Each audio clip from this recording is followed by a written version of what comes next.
One of the main questions that people always ask is, how is the visa situation for nomad travelers or people who are actually discovering the world and working remotely? How and what is the tax situation of these people? What a number of countries are actually issuing visas for digital nomads? What are the requisites? What's the cost? What's the internet velocity? A lot of questions.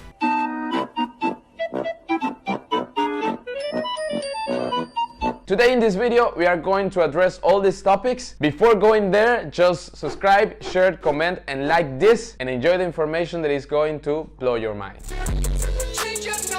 Well, the first thing that we need to know is what's a digital nomad visa. A digital nomad visa is a temporary residency in a country during a period of time that can be from 6 months to 10 years. And that temporary residency gives the nomad rights and also, of course, things that they need to do for and in the country in order to make sure that they have a nice stay there. The other thing that is important is that these digital nomad visas are issued for peoples normally from certain nationalities, in some cases out of certain regions, or in some cases people who are not physically working in that country specifically, but working with companies from other parts of the world. Now that we know that, let's go to the topic. The first thing, why are digital nomad visas created? Well, there are 5 trends that could be basically the trends that actually originated all these trend or issuing nomad visas. The first one is that many countries suffer a super high drop of tourism because of COVID during the past 2 years, and also because of many other reasons. Some countries entered in recession. This, for example, created the perfect scenario to tap into an audience or into a market of people who were actually already traveling and who were already having income from different companies around the world, who will have flexibility and also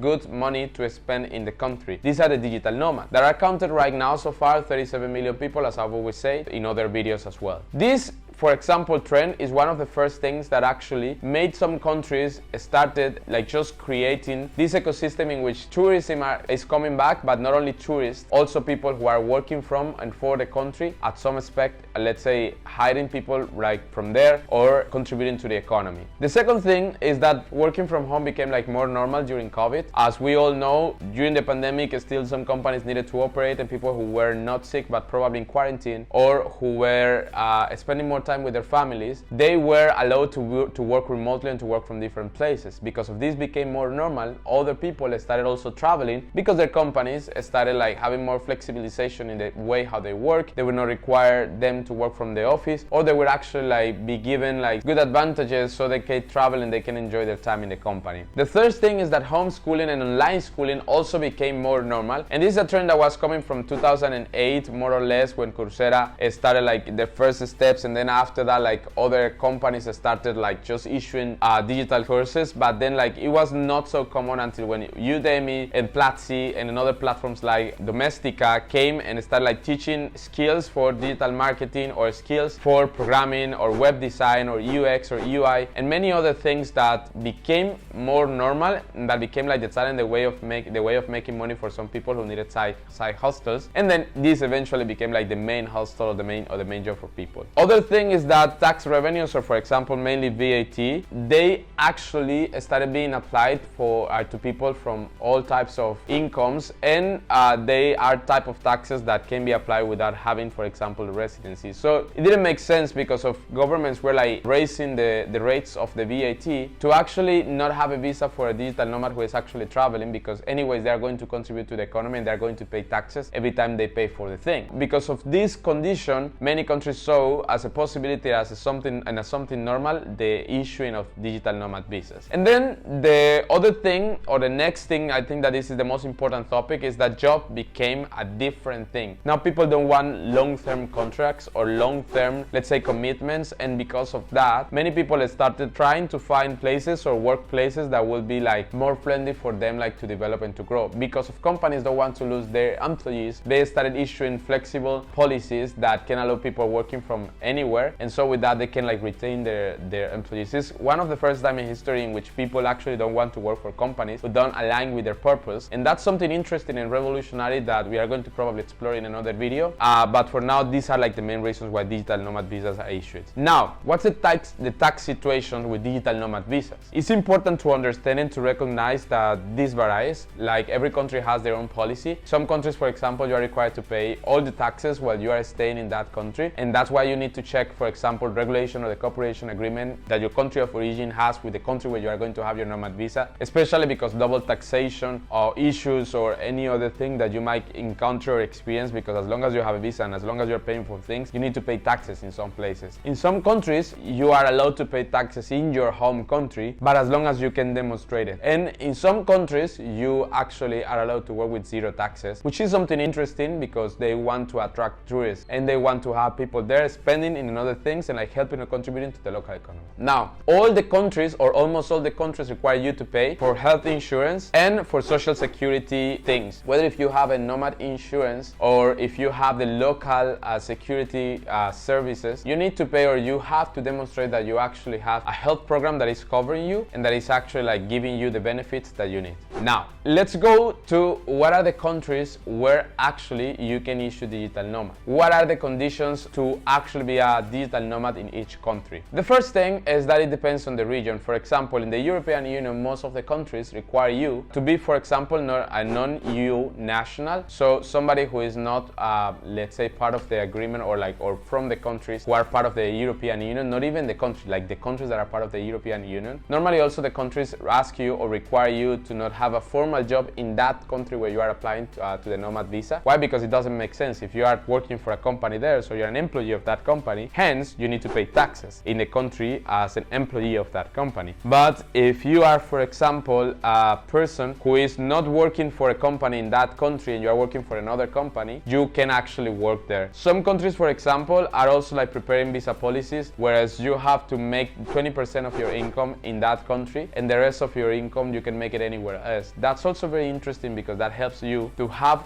some clients in the country and to actually like contribute to the economy even more, and also opens the possibility of you applying later on for investment visas in case that you want, or for permanent residence visas if you want. That's also very interesting. The next thing is, for example, in countries that are outside of the European Union, the conditions are very, very different. In some countries, for example, they require you to have a minimum income. Portugal, for example, just requires you to have the 4 times the income of the country. That in this case, it's going to be more or less $1,200, $1,800. In the case of another visas, for example, Iceland visa, you have to pay in advance, or you need to have in advance incomes, like yearly incomes are above $50,000, and that's, let's say, another type of visa. In the case of another countries, you need to always show monthly your payment check or your payment receipt in which you actually have like the incomes that you are stating, and I mean that's something interesting if you like or if you want it. But some countries are much more relaxed. Some countries will give you, like, for example, a 10-year visa, like the Indonesian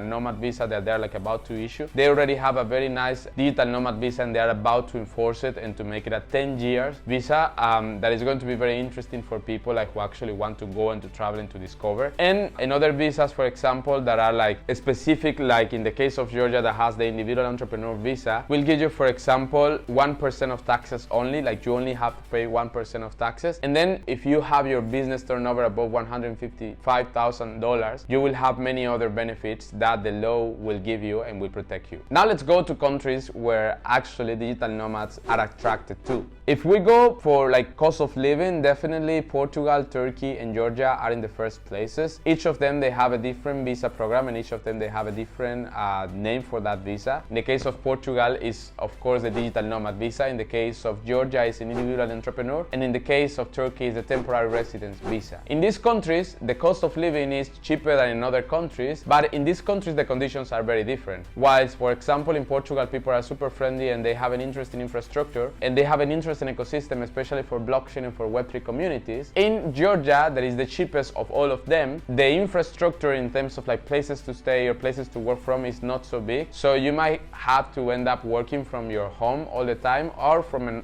some coffee shops that are actually very interested in Tbilisi, but in other cities like Batumi and other, is not so possible to find a huge offer of places. In the case of Turkey, when you go to the country, you will find like many cities, and in each of the cities you'll find different types of communities. Istanbul, Izmir, and Antalya are the preferred cities for digital nomads, and other cities that normally they go to whenever they want to save money. In the case of Istanbul, the Asian side, that is cheaper than the European side. In the case of Izmir and Antalya, the areas that are surrounding the coast are the favorite for digital nomads, especially the ones that are coming from Russia and Ukraine, and from another countries in Europe right now that is an energetic crisis. Now, The average velocity or speed of the internet in Georgia is super bad.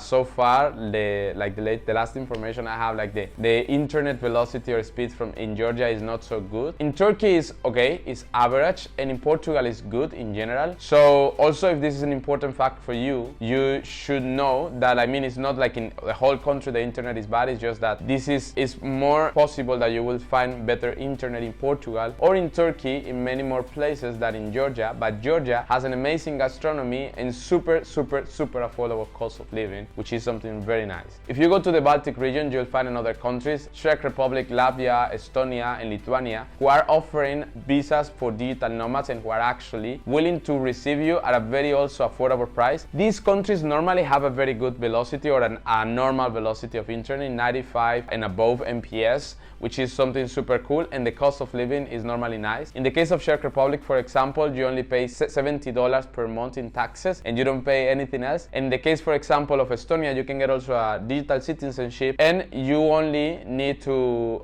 pay, for example, or to demonstrate that you have $3,500 as an income in a month. Now, the program is also very cheap. The Digital Nomad visa is super affordable. It's only $80 if you want to have a short stay, and if you want to have a long stay above 1 year, it's only $100, which is very nice whenever like it goes to pay like for digital nomad visas, especially if you're only traveling 3 months in a country and then like you want to change the country. Now let's go finally to countries or to destinations that are upcoming and that are very interesting for digital nomads and destinations to watch out and to see. My 3 favorites are Medellin, Dubai, and Nairobi for different reasons. Medellin is a hub for culture, for entrepreneurship, and is the capital of entrepreneurship and innovation in Latin America. It's a vibrant city with a huge community with very amazing food and very nice internet, and also a huge support from the state and from the government for entrepreneurs. There's money, there is training, there is professionals, there's the university network. They're all working in order to attract digital nomads and also to make your stay the best. Then in Dubai, we have an amazing ecosystem in blockchain and Web3 that is waiting for you. The investment that the government is doing in the United Arab Emirates, in Abu Dhabi, Dubai, and other Emirates is huge. Whenever you want to register a company now is easier. And 5 months ago, they just removed a policy that was obliging you to actually have a business partner from the UAE or from Dubai. Now you can actually register your company without necessarily having that local partner, and depending on the category that you are applying for, and you can have your visa for 1 year. And Kenya is very interesting because even though they don't offer a digital nomad policy, they do offer a special residency program that is for 3 months and is affordable, is $150. And this visa program, for example, allows you to stay there, to work there in the country, and to work outside of the country. The internet velocity is normally good, and Kenya has a very nice thing that is the safaris and the Indic Ocean. Very nice destinations, a super wild and interesting lifestyle, and also a huge hub for social entrepreneurs and people who are looking for environmental programs that are worth and that are useful for the world. This is the information that you need to know about the digital nomad visas. If you want to know more information or the full list of countries that are offering digital nomad visas, just see the description, hit me up, send me a comment, like this video, subscribe, and share.